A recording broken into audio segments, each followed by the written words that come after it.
Let me welcome everybody to the Wild Wild West. The track hits your eardrum like a slug to your chest. Say what you say.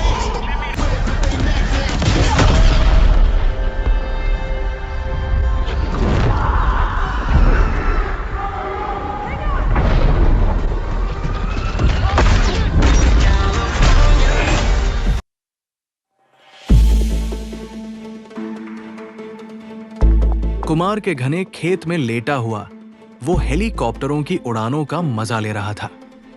Salim को अंदाजा था कि raw उसके साथ एक खेल खेल रही है। कर्नल बख्श पुराने जमाने के शिकारियों की तरह जो गांव वालों को डराकर जंगल की तरफ हाँक दिया करते थे, उसी तरीके से उसे भी दबाव में लाने की कोशिश कर रहा था। कुत्तों और हेलीकॉप्टरों का खौफ उसके ऊपर थोपकर वो उसे उसकी छिपने की जगह से बाहर निकालना चाहते थे, लेकिन सलीम ने भी कोई कच्ची गोलियां नहीं खेली थी।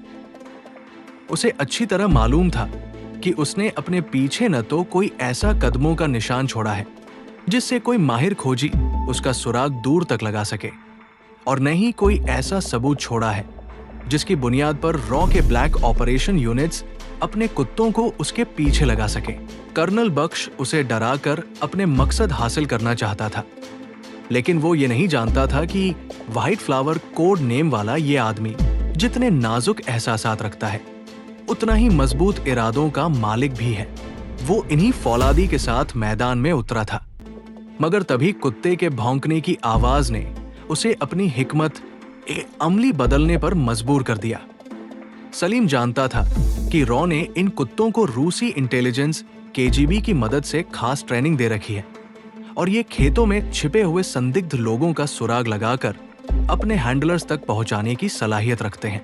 अब उसे मैदान में निकलकर दुश्मन की चालों का मुकाबला अपने दिमाग और इरादों की ताकत से करना था।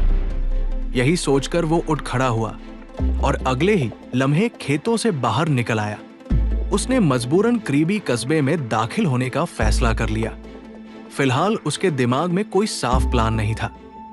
वो जानता था कि जो कुछ भी करना है हालात और वाकयात का जायजा लेने के बाद ही करना होगा।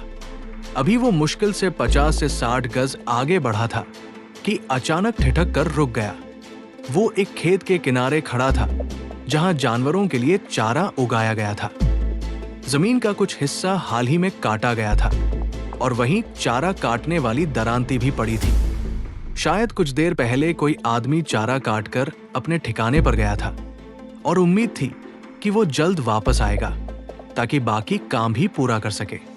एक मुस्कुराहट उसके होठों पर उभर आई और उसके तने हुए आसाब कुछ ढीले पड़ गए। उसे बेहतरीन कवर मिल चुका था। अगले ही लम्हे उसने बड़ी तेजी से चारा काटना शुरू कर दिया।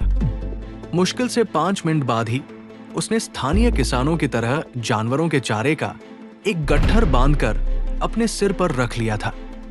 अपना थैला उसने उसी गट्ठर में छुपा लिया था और अब वो बड़े इत्मीनान से पक्की सड़क की तरफ बढ़ रहा था, जिसकी दूसरी तरफ स्थानीय कस्बा उद्यापुर था, जहां उसे फिलहाल पनाह लेनी थी। सड़क तक वो बड़े सुकून से चलता हुआ आया था। अभी वो सड़क के किनारे पहुंचा ही था कि अचानक एक पुलिस जीप जो दूर से आ रही थी उसके करीब आकर रुक गई। एक मोटी सी गर्दन खिड़की से बाहर निकली और अगली सीट पर बैठे थानेदार ने डांटने वाले लहजे में पूछा, कौन है तू? माई बाप, क्या हो गया आप लोगों को? पहले भी 2 जगह यही सवाल पूछा जा चुका है। मेरी शक्ल से आपको क्या लगता है? सलीम ने इस अंदाज में झुंझलाकर जवाब दिया कि थानेदार बेख्तियार मुस्कुरा उठा। अच्छा, ध्यान रखना, अगर कोई संदिग्ध आदमी नजर आए तो फौरन हमें खबर देना। उसने अचानक संजीदा होते हुए कहा, जो हुक्म माई बाप। साले की टांगे तोड़कर आपके सामने ला फेंकेंगे। सलीम ने स्थानीय देहातियों के अंदाज में जवाब दिया और अगली कोई बात सुने बिना आगे बढ़ गया, क्योंकि कुछ फासले पर उसने एक आर्मी जीप को भी उसी तरफ आते देख लिया था। ऐन उन्हीं लम्हों में जब वो सड़क पार करके दूसरी तरफ फैले हुए खेतों में दाखिल हो रहा था, कर्नल बख्श की जीप पुलिस की गाड़ी के करीब से गुजर रही थी। कर्नल बख्श ने दूर ही से पुलिस वालों को उस आदमी से पूछताछ करते देख लिया था और अब वो मुतमिन था कि ये आदमी चेक किया जा चुका है, वरना वो अपने रास्ते में आने वाले लगभग हर देहाती को रोककर उससे 1-2 सवाल जरूर करता था। अपने सिर पर रखा मवेशियों का चारा सलीम ने सड़क पार करने के सिर्फ 3-4 मिनट बाद ही एक खाली जमीन में बंधी भैंसों के सामने डाल दिया और उस बोझ से निजात हासिल कर ली। अब वो खरामा खरामा नजदीकी कस्बे की तरफ बढ़ रहा था, जहां से लाउडस्पीकरों की आवाजें अब साफ तौर पर उसके कानों तक पहुंचने लगी थी। उसे फौरन अंदाजा हो गया कि ये कालका देवी के पुजारी हैं, जिनका मेला इस इलाके के अलग अलग गांवों में बारी बारी लगता रहता है। इसका मतलब ये था कि दुनियापुर में कालका देवी का उत्सव चल रहा है, जिसमें पास और दूर दराज इलाकों से हजारों की तादाद में कालका देवी के पुजारी शामिल होने आए हुए थे। एक लंबी सांस बाहर निकालते हुए उसने जैसे अपने दिलो दिमाग पर रखा सारा बोझ उतारकर फेंक दिया। नजदीकी आबादी यहां से लगभग 1.5-2 फरलांग के फासले पर थी।